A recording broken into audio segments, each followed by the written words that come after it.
वंदे मातरम। वंदे मातरम। प्रतिशत थोड़ा कम है। वंदे मातरम। वंदे मातरम। सबसे पहले मेरे परम मित्र, मेरे भाई अनिल गलगली जी का मैं तहे दिल धन्यवाद देना चाहता हूँ कि उन्होंने मुझे यहाँ पर आमंत्रित किया है। हर कार्य में, सामाजिक कार्य में, आरटीआई तो वो तो एक आरटीआई स्पेशलिस्ट है, लेकिन नशा मुक्ति के लिए जो पहल ये करते हैं तो धन्यवाद भी देना चाहूँगा। और ये चाहूँगा कि आप जैसे और भी जो अलर्ट सिटीजन होते हैं और समाज के सामने आए और ड्रग के खिलाफ लड़े। दूसरी बात है, मनोज जी, उनका धन्यवाद देना चाहता हूँ।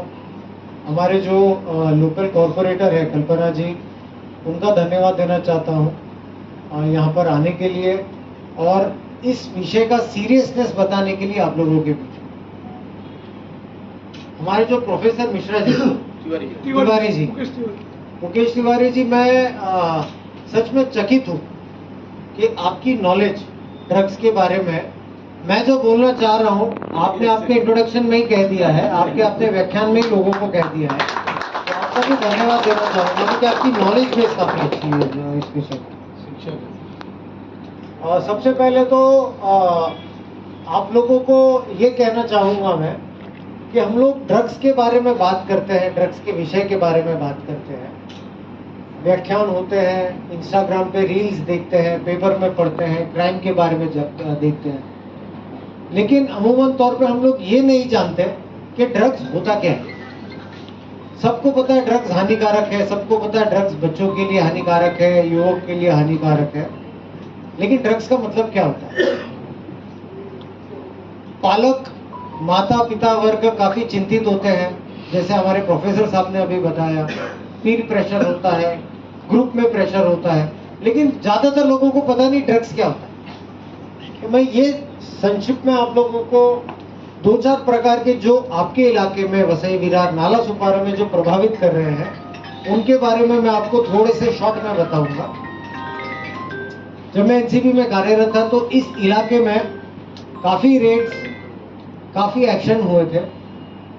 विशेषतः जो हमारे प्रोफेसर साहब ने बोला है, जो विदेशी नागरिक होते हैं यहाँ पर, स्पेशली अफ्रीकन मूल के जो नाइजीरियंस इलीगल तौर पे यहाँ पर रहते हैं, सब नहीं लेकिन कुछ प्रकार के ऐसे लोग होते हैं जो अपने पासपोर्ट का वैलिडिटी या वीजा वैलिडिटी के बाद भी यहाँ पर ड्रग्स के कारोबार में लिप्त पाए जाते हैं। आपके इलाके में सबसे बड़ा प्रॉब्लम है ड्रग्स का, जिसे कहते हैं मेफेड्रोन, जिसे कहते हैं एमडी, जिसे कहते हैं मियो, एमकैट, अलग अलग प्रकार का नाम है उसका। सबसे पहला वो एक प्रॉब्लम है। दूसरा एक प्रॉब्लम है आपके इलाके में, ये जो विदेशी नागरिक यहाँ पर काम करते हैं इलीगल तौर पे, उसे कहते हैं कोकेन। कोकेन भी नाला सोपारा में एक बहुत बड़ा प्रॉब्लम है। कोकेन एक विदेशी ड्रग है जो कोलंबिया से आता है और जो हवाई मार्ग से आता है, पानी के मार्ग से आता है, और उसे इलीगल माइग्रेंट जो या इलीगल जो व्यक्ति होते हैं इसे बेचते हैं बच्चों को। उसके बाद एक और प्रकार है ड्रग्स का जिसे कहते हैं गांजा।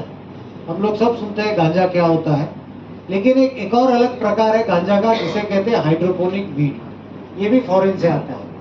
तो यहाँ पर इन 3 प्रकार के ड्रग्स का बहुत प्रचार है इलीगल तौर पे कॉलेजेस में और स्कूल्स में। इसे हमें बच्चों को सावधान रखना है। एमडी जैसे ड्रग्स तो इतने हानिकारक होते, इतने घातक होते हैं कि विदेशी नागरिक तो अपने किचन लैब में भी इसे बनाता है कभी कभी, और बड़ी बड़ी जो इंडस्ट्रियल एरियाज होती है वहाँ पर फैक्ट्रीज में बनती है 1500 केजी, 1000 केजी। सतत तौर पे पुलिस भी कार्रवाई करती है। मीरा रोड भयंदर पुलिस ने भी काफी अच्छी बड़ी बड़ी कार्रवाई की है, मेफेड्रोन की फैक्ट्रीज बस्ट की है यहाँ पर, अलग अलग राज्यों में जाके भी इसके ऊपर कार्रवाई हुई है। लेकिन डिमांड इतना ज्यादा है, कंजम्पशन बच्चों का, युवक का इतना ज्यादा है कि ये रुक नहीं रहा। तो इसे रोक कैसे पाएंगे आप? इसे रोकने के लिए 2 चीजें साथ में चलनी चाहिए।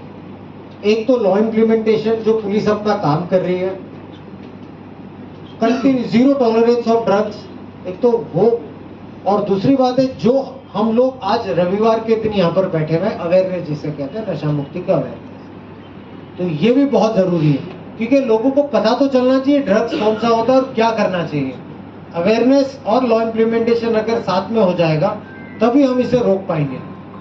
और हम अगर इसको नहीं रोक पाए 5-6 सालों में परिस्थिति इतनी विकट हो सकती है कि ये घर घर में घुस जाए। तो जो करना है इसे अभी से करना है। अभी आप सब लोगों ने सुना होगा गोरेगांव में एक घटना हो गई थी, 2 युवक की मृत्यु हो गई थी ड्रग के नशे से। बहुत बड़ा नेस्को, अनिल भाई ने सही कहा, गोरेगांव में। तो वहां पर एक ड्रग्स है, ड्रग्स का वहां पर सप्लाई भी हुआ था और सेवन भी हुआ था। उस ड्रग्स को कहते हैं MDMA, MDMA, एक्सटेसी नाम भी है उसका, उसे मौली भी कहते हैं। वो भी एक प्रकार है। यहाँ पर जब भी कोई रेप पार्टी हो, जब भी कोई डिस्को पार्टी हो, तो उसमें युवक इसे कंज्यूम करते हैं। ये एक पिल्स की तरह होता है, एक मेडिसिन, एक कैप्सूल या मेडिसिन की तरह होता है। तो वो उसका सेवन करने के बाद में ये आपके दिमाग में जो केमिकल्स होता है, जिसे कहते हैं डोपामाइन, जिसे कहते हैं सेरोटोनिन, तो उसे ये रिलीज करता है। उसके बाद में बच्चे कंज्यूम करने के बाद में कंटिन्यू नाचते हैं म्यूजिक पे, 2 घंटा हो, 3 घंटा हो, 4 घंटा हो। उनको बिल्कुल भी समझ नहीं आती कब रुकना चाहिए। उसके कारण बॉडी ओवरहीट हो जाती है आपकी। वो ओवरहीट होने के कारण ऑर्गन फेलियर होने के बहुत चांसेस होते हैं। तो ऐसे घातक पदार्थ का सेवन करना तो बच्चों को पता भी नहीं होता कि कितना हानिकारक होता है, जब तक कोई ऐसी दुर्भाग्यपूर्ण घटना हो जाती जैसे गोरेगांव की घटना हो गई। तो इसे किसी भी इस परिस्थिति में हमें रोकना चाहिए। ये ड्रग्स का जो नशा होता है, ड्रग्स का नशा हमारे शरीर को ये नुकसान नहीं देता है जैसे तंबाकू हो, शराब हो, दारू हो। ये भी एक सिगरेट हो, गुटखा, पान मसाला, ये भी गलत चीजें हैं जिसके कारण हमारे शरीर को नुकसान होता है। लेकिन ड्रग्स इसके बहुत आगे। ड्रग्स से हमारे शरीर को ही नुकसान नहीं होता है, हमारे राष्ट्र को भी नुकसान होता है। तो बच्चों को ये समझ आना चाहिए, बालकों को ये समझ आना चाहिए कि ड्रग्स का जिस प्रकार से हम लोग जब खरीदते हैं ड्रग्स को, तो पैसे तो माँ बाप के ही जाते हैं, बच्चों के पॉकेट मनी के पैसे जाते हैं, मेहनत करके पैसे कमाते हैं सब लोग। ये पैसे ड्रग सप्लायर के पास जाते हैं, पेडलर्स के पास में जाते हैं, और ये पैसा हवाला के जरिए अपने जो शत्रु देश है उनके पास में जाते हैं, जो बाहर बैठे हुए हैं, UAE में बैठे हुए हैं, पाकिस्तान में बैठे हुए हैं, अफगानिस्तान में बैठे हुए हैं। तो ये पैसे उनके पास जाते हैं और यही पैसे हवाला से जाते हैं उनके पास, और ये पैसे यूज होते हैं हमारे देश के खिलाफ में आतंकवादी गतिविधियों करने के लिए।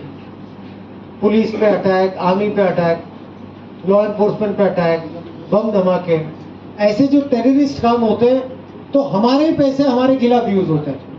तो हमें चाहिए ये चीजें? हमें बिल्कुल नहीं चाहिए कि हमारे पैसे जाते हैं। तो ये नशा ही अलग है, ड्रग्स ही अलग प्रकार है, जहां पर आपके पैसे आपके खिलाफ यूज होते हैं। तो हमारे शरीर को भी नुकसान होता है और सबसे इंपॉर्टेंट हमारे राष्ट्र को नुकसान होता है। तो इसके लिए ड्रग्स को रोकें, पुलिस अपना काम करती है। अगर आपको कभी भी ड्रग रिलेटेड कोई भी एक्टिविटी दिखाई दे तो एक हेल्पलाइन है जो माननीय गृह मंत्री जी ने इसे उद्घाटन किया इसका, जिसे कहते हैं मानस हेल्पलाइन। 1933 नंबर है, वहां पर आप डायल कीजिए। अगर आपको लगता है कि 1933 से आपका हेल्प हो रहा है, नहीं हो रहा है, तो आप पुलिस को भी इन्फॉर्म कर सकते हैं, लॉ एनफोर्समेंट को बता सकते हैं। अगर आपको लगता है कि लोकल बीट मार्शल या फिर लोकल पुलिस स्टेशन आप इन्फॉर्म करें, अगर निवारण नहीं हुआ तो आप सीनियर पुलिस ऑफिसर के पास जाइए। कोई भी DCP या अबव लेवल का जो अधिकारी होता है, आप उसके पास जाइए, उसका अपॉइंटमेंट लीजिए। अगर वहां पर भी नहीं होता तो CP के पास जाइए। लेकिन तात्पर्य ये है कि आप इसे टॉलरेट ना करें। अगर आपने इसको टॉलरेट किया तो ये पेडलर सप्लायर ये और बोल्ड हो जाएंगे, ये और बिंदास होने के बाद में ये सप्लाई करेंगे। तो पुलिस का काम करने दीजिए। आपको एक जनता की तरह अलर्ट नागरिक होने के तात्पर्य से आपको इसको इन्फॉर्म करना है। हमारे समाज में भी मिस्टेक्स है, मैं भी एक पेरेंट हूँ, मैं भी एक फादर हूँ, मैं भी एक पिता हूँ। तो हमारा जो एक एटीट्यूड होता है, ये सब चीजों को देख के चलता है एटीट्यूड कि ये मेरा काम नहीं है, पुलिस का काम है, पुलिस देख ली कि मैं नहीं करूँगा। अगर ये एटीट्यूड हम लोग ने अपने दिमाग में लाया तो फिर समाज कहाँ जाएगा, आप लोग नाप सकते हैं समाज कहाँ जाएगा। तो ये हमारी भी रिस्पॉन्सिबिलिटी है, तुरंत पुलिस को इन्फॉर्म करें और ये चीज़ों में मैं ये भी समझ सकता हूँ कि पब्लिक को ये भी चीज़ होती है कि अगर हम इंफॉर्मेशन कोई दे दें तो ये पेडलर ये सप्लाई हमें अटैक करेंगे, हमें तकलीफ देंगे। बहुत समय ये शंका सही भी होती है बहुत समय, लेकिन जैसा मैंने आपको मानस हेल्पलाइन बताया, जैसा मैंने आपको ये कहा है कि कोई सीनियर पुलिस ऑफिसर के पास जाएंगे तो वहाँ पर आप आपकी आइडेंटिटी को भी सीक्रेट रख सकते हैं। और मैं आपको ये चीज़ निश्चित हूँ कि कोई भी सीनियर आईपीएस ऑफिसर हो या कोई भी ऑफिसर मेरे लेवल का एडिशनल कमिश्नर या कमिश्नर लेवल का अधिकारी हो, तो वो ड्रग्स की इंफॉर्मेशन को शांति से नहीं लेगा, he will act on it. ये मैं आपको इस चीज की गारंटी देता हूँ। कोई भी डायरेक्ट ऑफिसर, कोई भी सीनियर ऑफिसर शांत नहीं बैठेगा अगर आपकी इंफॉर्मेशन प्रॉपर है।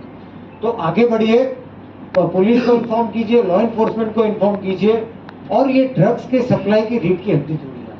ये सिर्फ और सिर्फ जनता कर सकती है, पब्लिक कर सकती है, और आपके सपोर्ट से पुलिस कर सकती है। अगर आपको कोई भी प्रश्न हो, आप मुझे फोन कर सकते हैं, मुझे डीएम कर सकते हैं, मैं आपकी सहायता करूंगा। कॉर्पोरेटर मैडम, मैं आपसे रिक्वेस्ट करता हूं कि कभी भी आप कोई भी प्रश्न हो या any problems, any queries you have, I am there 24/7 for you. We have planned for some activities over there, right? मैं एनी टाइम आपके लिए, सैटरडे संडे आप जब भी मुझे बुलाएंगे, मैं महाराष्ट्र में रहता हूँ, Saturday Sunday. Really appreciate for us मैं- because I'm planning since 5 years. बिल्कुल बिल्कुल, आप रखिए, म्यूनसिपैलिटी की तरफ से रखिए, मैं आपके लिए आऊंगा। पब्लिक के जो कोई भी प्रश्न होंगे उसका हम लोग निवारण करेंगे। धन्यवाद, धन्यवाद।